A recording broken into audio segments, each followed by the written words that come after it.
Nehemiah chapter 13.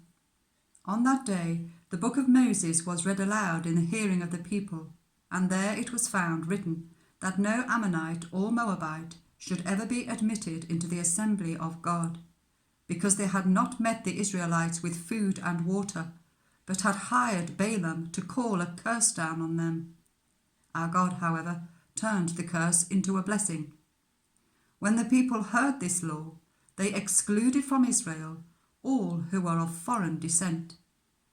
Before this, Eliashib the priest had been put in charge of the storerooms of the house of our God.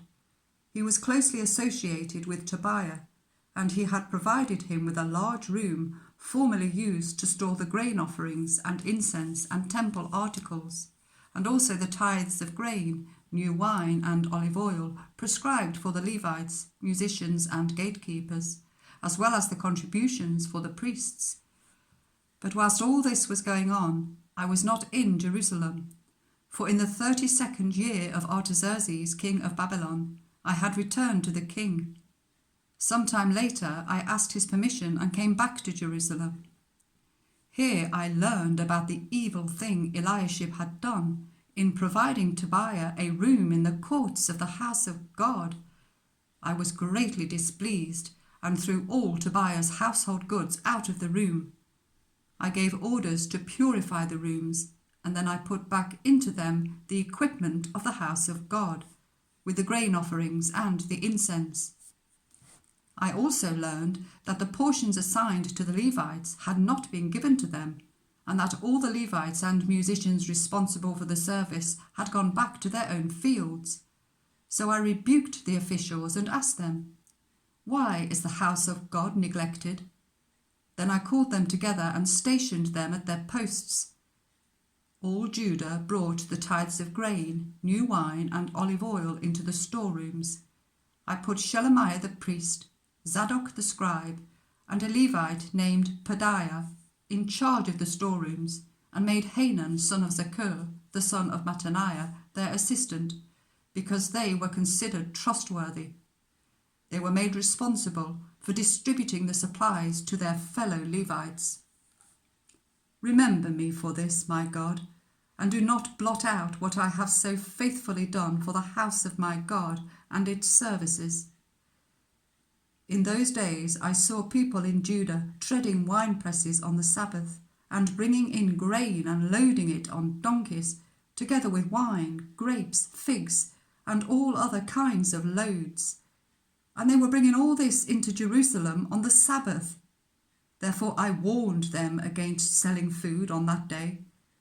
People from Tyre who lived in Jerusalem were bringing in fish and all kinds of merchandise and selling them in Jerusalem on the Sabbath to the people of Judah.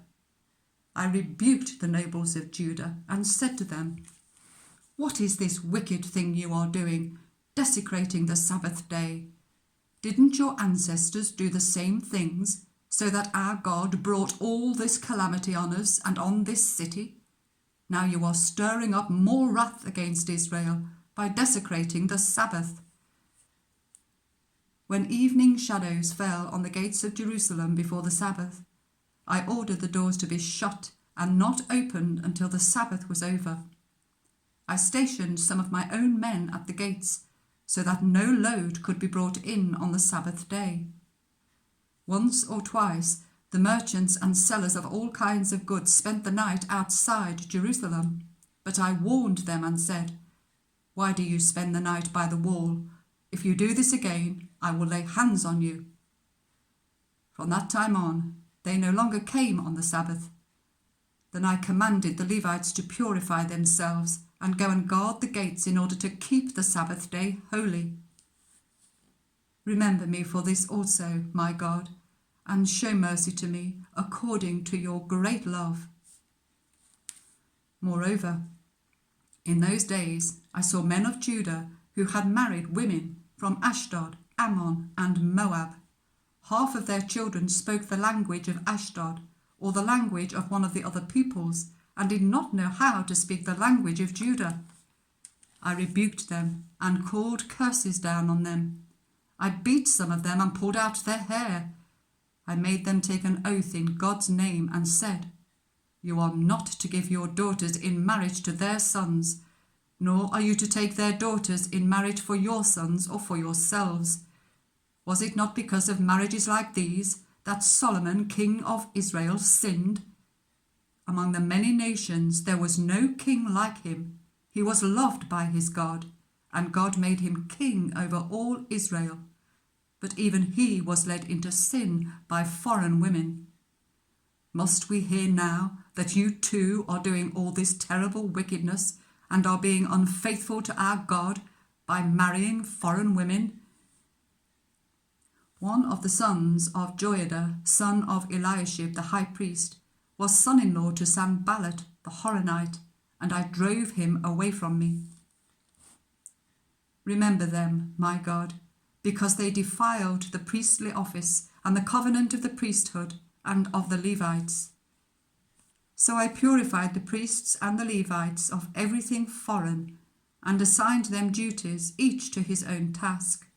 I also made provisions for contributions of wood at designated times, and for the first fruits. Remember me with favour, my God,